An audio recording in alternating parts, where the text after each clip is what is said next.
Once upon a time in the land of Persia, there lived a rug merchant who had two sons, one named Qasim and the other Ali Baba. After their father's death, greedy Qasim took over the family business and exploited Ali Baba's kindness.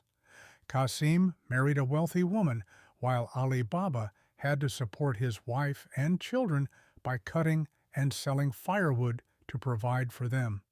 One day, while gathering wood in the forest, Ali Baba suddenly heard the sound of many horses approaching. Out of fear, he hid behind a tree. He then saw 40 men on horseback carrying numerous sacks, stopping in front of a rock at the base of a mountain. Seeing them, Ali Baba said to himself, "They have swords and daggers at their waists. They must be a gang of thieves. What could they be doing in the forest?" One of the men, who seemed to be their leader, approached the rock and said, "Open, Sesame." Ali Baba couldn't believe his eyes. The rock revealed a door to a dark cave, and the thieves entered, taking their sacks with them. The door closed behind them, leaving Ali Baba frozen with shock and unable to move from fear. After a while, the door opened again, and the thieves came out empty-handed. They had left their sacks inside the cave. They mounted their horses and disappeared into the forest. Ali Baba said, "This must be their hidden treasure." He decided to enter the cave himself. Standing in front of the rock, he said, "Open, Sesame." The door opened, and Ali Baba stepped inside. He saw piles of gold, silver, precious items, diamonds, rubies, and so much more. Ali Baba saw more wealth than he had ever imagined in his life. He rubbed his eyes in disbelief, but the treasure was still there before him. Ali Baba said, "I'll take some coins, and the thieves won't notice." He filled a sack with coins and took it home. He told his wife, "Look what I've brought." Ali Baba emptied the sack of coins in front of his wife. She was amazed at the sight of so much gold.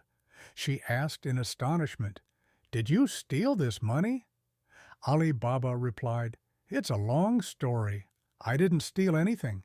It was already stolen." His wife said, "Then we should count it." Ali Baba replied, "We can't count it.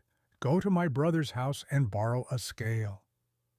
Ali Baba's wife hurried to Qasim's house and asked his wife, "May I borrow a scale, please?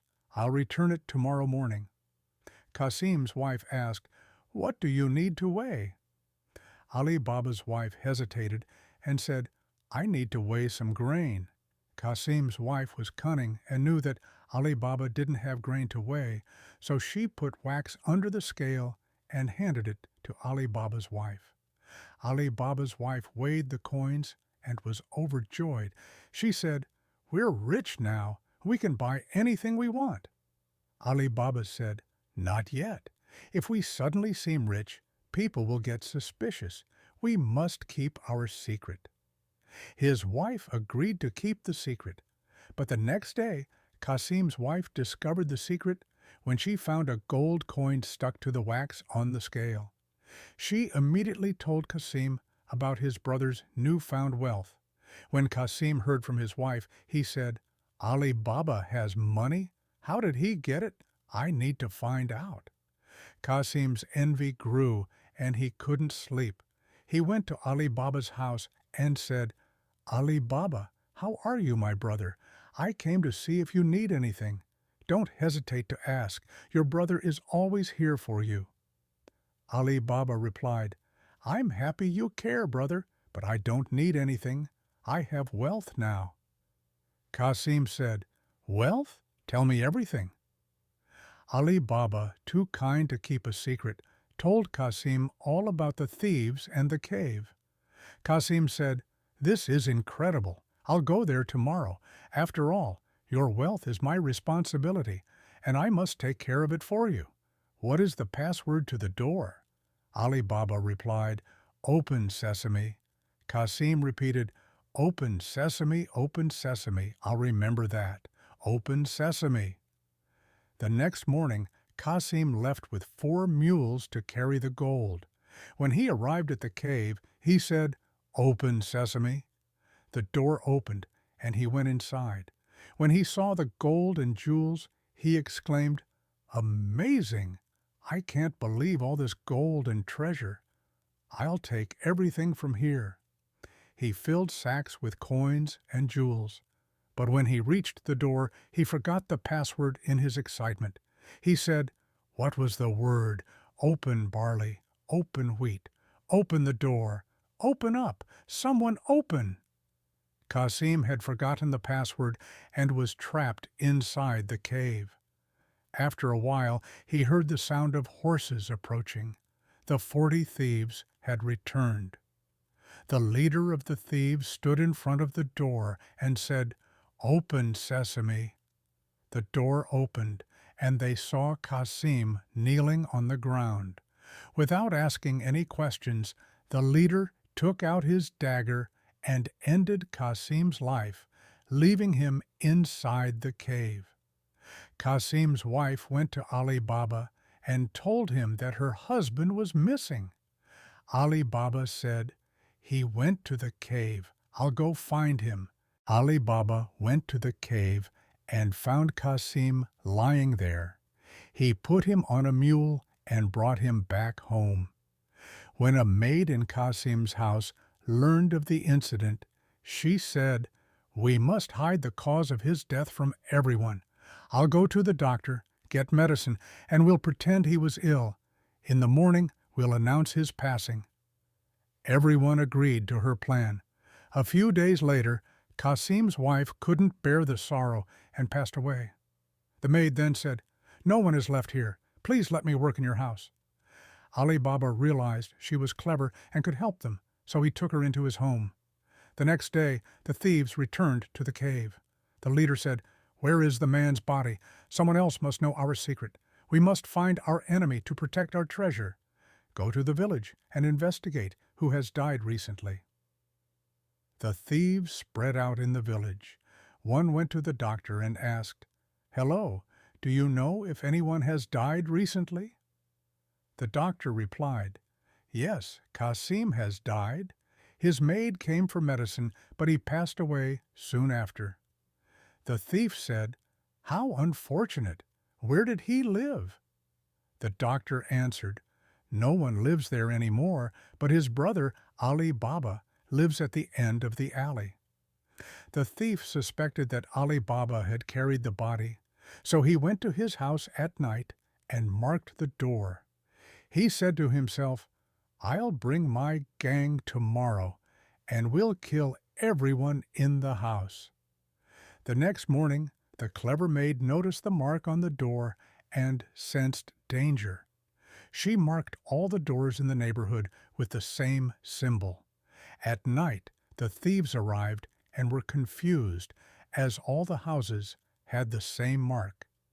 Frustrated, they left. The leader said, "I'll go tomorrow and find the house myself." Determined, the leader returned, but didn't mark the door this time. Instead, he memorized the house. He then prepared 40 mules and 40 barrels, filling one with oil, and instructing his men to hide in the other barrels. Disguised as an oil merchant, he went to Ali Baba's house. The leader knocked on Ali Baba's door, and when Ali Baba answered, he asked, "Who are you looking for?" The leader replied, "I'm an oil merchant traveling to Asia to sell oil. It's dark, and I need a place to spend the night." Ali Baba welcomed him, saying, "It's a long journey. Come in and rest." The maid said, "Let me check the barrels first." The leader replied, "Of course, why not? A beautiful lady should feel safe." By chance, the maid opened a barrel of oil and felt reassured. The leader was relaxed, and they all went inside. The maid prepared a delicious dinner. While serving, she noticed a ring on the merchant's finger. Realizing it was the same as one Ali Baba had brought from the cave, she grew suspicious again. She approached the barrels and tapped on one. A thief inside whispered, "Is it time to come out, master?" The maid discovered the trick and realized that each barrel contained a thief. She heated the oil in a large cauldron and poured the boiling oil into each barrel, killing the thieves. That night the leader called for his men, but when he opened a barrel and found his comrades dead, he panicked. Thinking Ali Baba had set a trap, he fled in terror. The next morning the maid told Ali Baba what had happened. Gratefully, Ali Baba said, "You saved my life. I can never thank you enough. From now on, you're part of the family, not a servant." The maid replied, "Thank you, sir. I only did what was right." And so they all lived together happily, safe and at peace, having rid themselves of the 40 thieves.